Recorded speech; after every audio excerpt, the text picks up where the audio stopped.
어머니 법정. 우리 같은 출가 수행자는 세상의 눈으로 보면 모두가 불효자다. 나와 길러준 은혜를 등지고 뛰쳐나와 출세가의 길을 가고 있기 때문이다. 그의 겨울 쌀락눈이 내리던 어느 날 나는 집을 나와 북쪽으로 길을 떠났다. 골목길을 빠져나오기 전에 마지막으로 뒤돌아본 집에는 어머니가 홀로 계셨다. 중이 되러 절로 간다는 말은 차마 할 수 없어 시골에 있는 친구 집에 다녀온다고 했다. 나는 할머니의 지극한 사랑을 받으면서 자랐다. 어머니의 품속에서 보다도 비쩍 마른 할머니의 품속에서 혈연의 정을 익혔을 것 같다. 그러기 때문에 내 입산 출가 소식을 전해 듣고 어머니보다 할머니가 더욱 가슴 아파했을 것이다. 내가 해인사에서 지낼 때 할머님이 돌아가셨다는 소식을 뒤늦게 친구로부터 전해 들었다. 할머니는 돌아가시기 전에 외동손자인 나를 한번 보고 눈을 감으면 언이 없겠다고 하시더란다. 불전의 향을 살라 명복을 빌면서 나는 중이 된 후 처음으로 눈물을 흘렸다.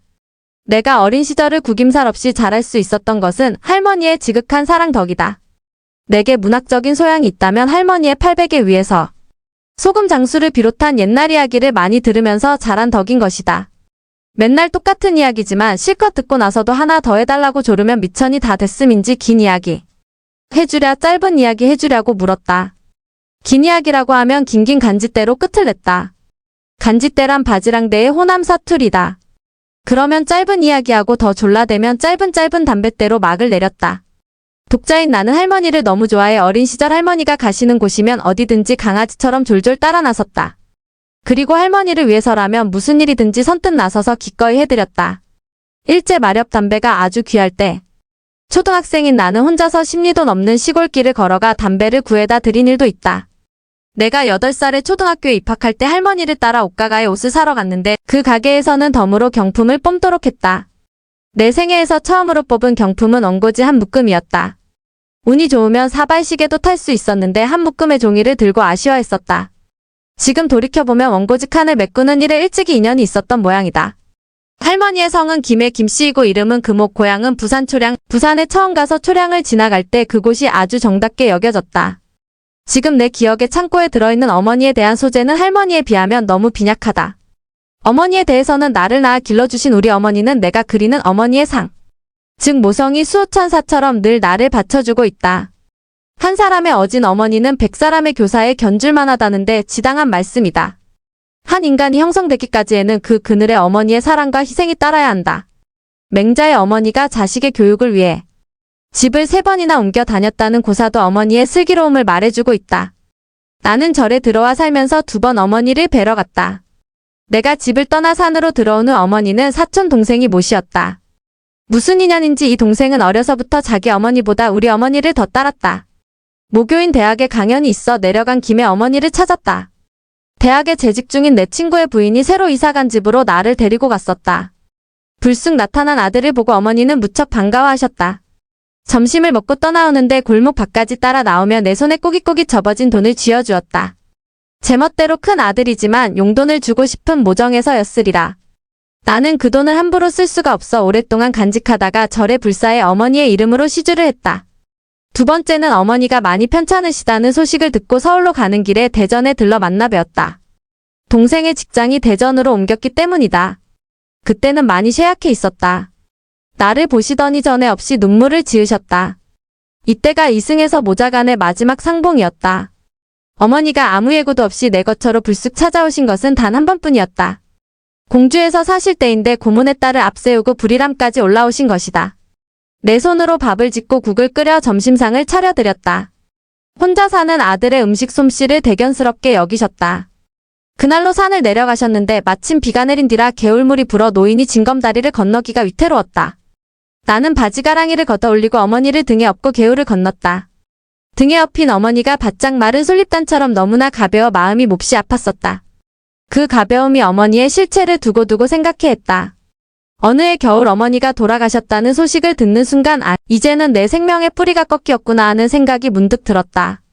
지금이라면 지체 없이 달려갔겠지만 그 시절은 혼자서도 결제승가의 안거제도를 철저히 지키던 때라 서울에 있는 아는 스님에게 부탁하여 나 대신 장례에 참석하도록 했다. 49제는 결제가 끝난 후라 참석할 수 있었다. 단에 올려진 사진을 보니 눈물이 주체할 수 없이 흘러내렸다. 나는 어머니에게는 자식으로 효행을 못했기 때문에 어머니들이 모이는 집회가 있을 때면 어머니를 대하는 심정으로 그 모임에 나간다. 길상의의 나로서는 파격적일 만큼 4년 남짓 꾸준히 나간 것도 어머니에 대한 불효를 보상하기 위해서인지 모르겠다.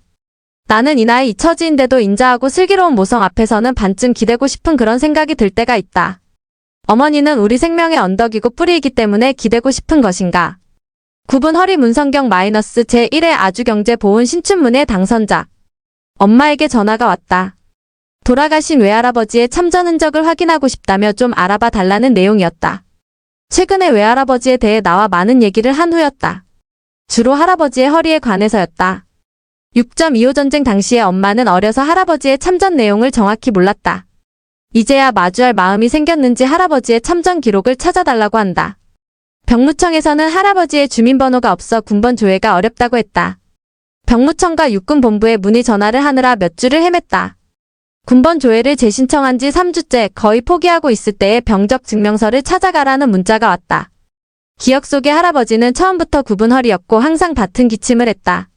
외갓집에는 언제나 할아버지가 드실 한약 다리는 냄새가 났다. 할아버지는 아프기 전에는 국민학교 선생님이라고 했다. 엄마가 장사하느라 어린 우리를 외갓집에 맡겨두면 할아버지는 청개구리를 잡아서 보여주거나 곤충채집 장기 두는 법을 알려주었다. 까막눈에게 한자가 적힌 장기말을 설명하는 게 가능한가 싶지만 할아버지에게 장기 두는 법을 정확히 배웠다. 할아버지 방에서 잡다한 물건을 만지기도 했다. 침이 든 납작한 쇠통이나 막대자, 주판, 저울 같은 것들이었다. 몸이 불편한 할아버지는 이런 상황이 귀찮을 법도 한데 화를 낸 적이 없었다. 오히려 옆에서 지켜보면서 물건의 쓰임새를 설명해 주셨다. 건강이 허락했다면 할아버지는 아이들에게 친절한 선생님으로 학교에 남아 있었을 것이다. 툇마루에 앉은 할아버지 등에 엎이면서 장난을 칠 법도 한데 어린 마음에도 9분 허리는 언제나 아파 보였다. 같은 자세로 숙여야 하는 목이 불편한지 할아버지는 마당에서 가끔 허리에 손을 짚고 허리 젖히기를 했다. 뒤로 펴지지 않는 할아버지의 9분 허리가 화인처럼 머릿속에 각인되었다. 그리고 할아버지는 얼마 뒤에 돌아가셨다. 언젠가 할머니에게 돌아가신 할아버지의 허리가 왜 굽었는지 물어보았다. 허리를 크게 다쳐서 굽었다고 했다. 그러면서 얼른 다른 이야기로 화제를 돌렸다. 할아버지의 허리에 대해 말을 꺼내는 것은 외갓집에서 일종의 금기였다. 그 뒤로도 나는 가끔 엄마에게 할아버지의 9분 허리에 대해 물었다. 물을 때마다 다친 이유가 조금씩 달랐다. 운동하다가 다쳤다, 일을 하다가 다쳤다 등 누구나 허리를 다칠 법한 일반적인 이유를 말했지만 이야기는 더 이상 깊이 들어가질 않았다. 전쟁 당시 5살이었던 엄마는 긴 세월 동안 덮어둔 이야기를 최근에야 해주기로 결심한 듯하였다. 6.25 전쟁이 일어나기 얼마 전 외갓집 친척 하나가 마을에서 사라졌다. 대학까지 나온 그 젊은이는 월북을 의심받았다. 할아버지와 그 젊은이가 친분이 있었는지 할아버지는 바로 경찰서로 끌려가 모진 고문을 받았다. 3대 독자인 할아버지를 살리기 위해 증조 할아버지는 양조장을 팔았다. 할아버지가 유치장에 있던 어느 날이었다. 모두 밖으로 나오라 하자 누군가 할아버지더러 숨으라 했다. 김 선생은 밖으로 나가지 말고 문 뒤로 숨으시오. 그날 유치장 안에 있던 사람은 모두 죽었다. 삼촌을 임신한 몸으로 할머니는 동네 뒷산에 방치된 시신 더미에서 미친 사람처럼 할아버지를 찾았다고 했다. 목숨을 겨우 건진 할아버지는 타지에 있는 먼 친척 집으로 기어가다시피 도망쳤다. 만신창이가 된 몸을 추스르던 중에 6.25 전쟁이 일어났다.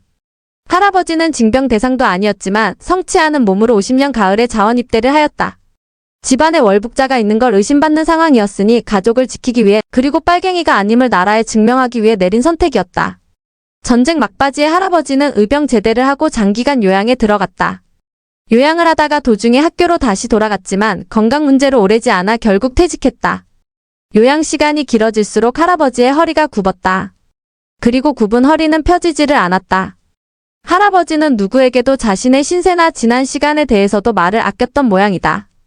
역사의 수레바퀴 앞에서 한 톨의 먼지 같은 개인이 무엇을 할 수 있겠는가.